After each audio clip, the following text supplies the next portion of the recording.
नमस्कार दोस्तों, बहुत-बहुत स्वागत है आपका मेरे चैनल पीसीएस पंचायत में।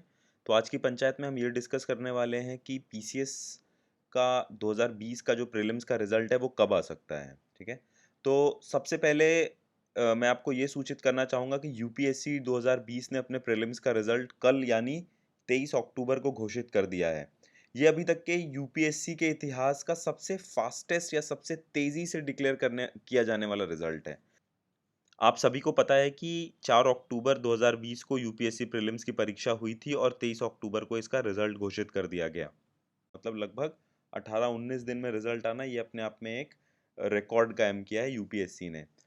एक चीज़ आपको मैं और सूचित करना चाहूँगा या आप कह सकते हैं कि आपको बताना चाहूँगा कि यूपी पीसीएस हमारे जो यूपी पीसीएस के चेयरमैन हैं, आयोग के चेयरमैन हैं श्री प्रभात कुमार जी, वो काफ़ी हद तक अभी यूपीएससी के पैटर्न पे जा रहे हैं। क्यों?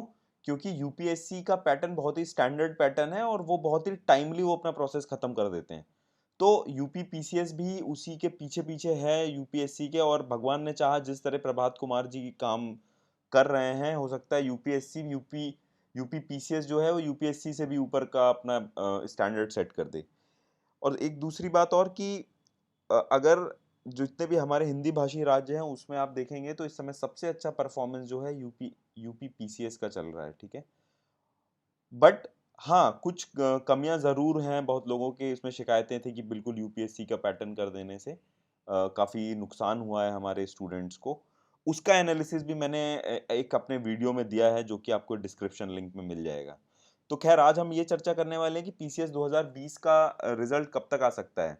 तो क्योंकि यूपीएससी ने अपना रिज़ल्ट 23 अक्टूबर को दे दिया है तो पीसीएस क्योंकि यूपीएससी से इस एकेडमिक ईयर में 1 सप्ताह पीछे चल रहा है, ठीक है?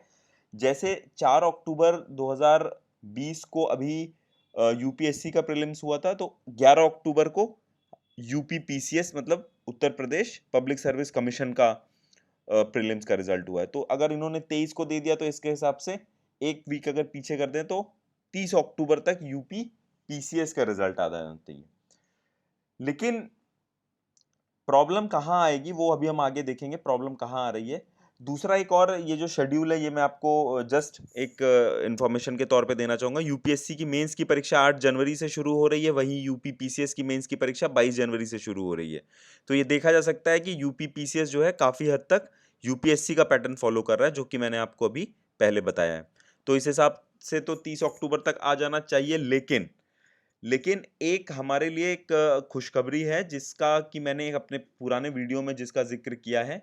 ये एक लेटर सर्कुलेट हुआ था जो कि चेयरमैन श्री प्रभात कुमार जी ने सभी विभागों को लिखा है कि भई आपकी जो भी रिक्तियाँ हैं, उस रिक्तियों को हमें जल्द से जल्द मतलब 31 अक्टूबर तक भेज दीजिए ताकि हम अपने प्रीलिम्स 2020 के स्टूडेंट्स का छात्रों का चयन उन्हीं वैकेंसी के अकॉर्डिंग करेंगे। आप सभी को पता होना चाहिए कि यूपी पीसीएस मेंस में जितनी सीट्स होती हैं उसके 13 गुना छात्र सेलेक्ट किए जाते हैं और फाइनली इंटरव्यू के लिए 2 गुने छात्र सेलेक्ट किए जाते हैं। ये आयोग के ओरिजिनल नोटिफिकेशन में मेंशन्ड है, ठीक है? तो 31 अक्टूबर क्योंकि इस लेटर की डेडलाइन है, इस लेटर को मैं आपको थोड़ा अगली स्लाइड में थोड़ा ज़ूम करके दिखा देता हूँ। तो इसमें आप अगर इस लेटर को ध्यान से पढ़ेंगे तो इसमें ये साफ लिखा हुआ है कि 31 अक्टूबर तक दे दिए जाएँ ताकि हम पदों की रिक्तियाँ या फिर उसी के अनुसार जो प्रारंभिक परीक्षा हुई है उसके चयन हम डिसाइड कर सकें।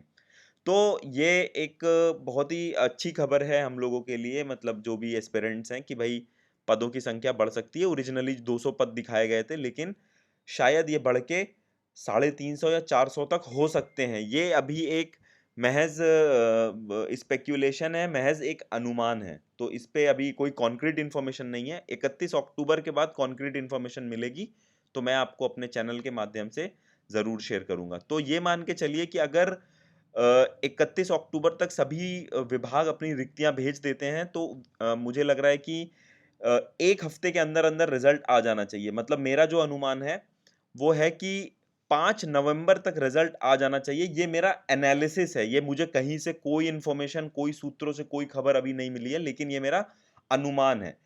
बिकॉज़ क्या होता है कि ओएमआर शीट्स जो हमने अपने एग्जाम में, जो प्रीलिम्स के प्रारंभिक परीक्षा के एग्जाम में जो हमने ओएमआर शीट्स भरी हैं, वो तो ऑलरेडी स्कैन हो रही होंगी, इवैल्यूएट हो रही होंगी। बस जब इनको एक्चुअल नंबर ऑफ सीट्स पता चल जाएंगी तो वो अपने सिस्टम में उसे एंटर कर देंगे, जिसके बेसिस पे जितने छात्र उस पर्टिकुलर रेंज में आ रहे हैं उनको मशीन या कंप्यूटर शॉर्टलिस्ट करके वो रिजल्ट निकाल देगा। तो अभी आपको पता है कि प्रभात कुमार जी बहुत ही स्ट्रिक्ट एडमिनिस्ट्रेटर हैं और वो फटाफट चीजें कर रहे हैं। तो मेरे ख्याल से 5 नवंबर या उसके पहले ही रिजल्ट आ सकता है, लेकिन 31 के बाद मुझे कोई ऐसी ठोस जानकारी मिलेगी तो मैं डेफिनेटली आप तक पहुंचाऊंगा।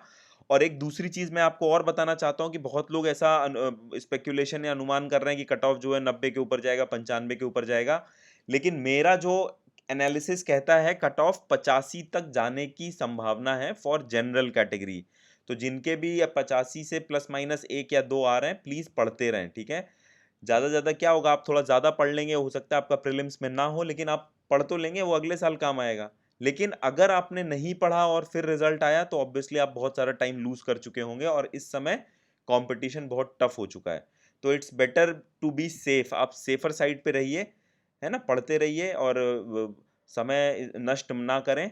बाकी किसी भी जानकारी के लिए मैं डेफिनेटली आपको किसी ना किसी प्रकार से सूचित करूंगा। और प्लीज़ मेरे ये जो मेरा चैनल है इसको सब्सक्राइब करें ताकि आपको मैं लेटेस्ट जानकारी दे पाऊँ। तो अगले वीडियो में मैं 2021 में कितने पद हैं उसके एनालिसिस के साथ आपके साथ आऊँगा। तो प्लीज़ पढ़ते रहें, मेहनत करते रहें, और इधर-उधर की सूचनाओं से ज़्यादा प्रभावित ना हों, ठीक है? तो प्लीज़ चैनल को सब्सक्राइब करें। धन्यवाद।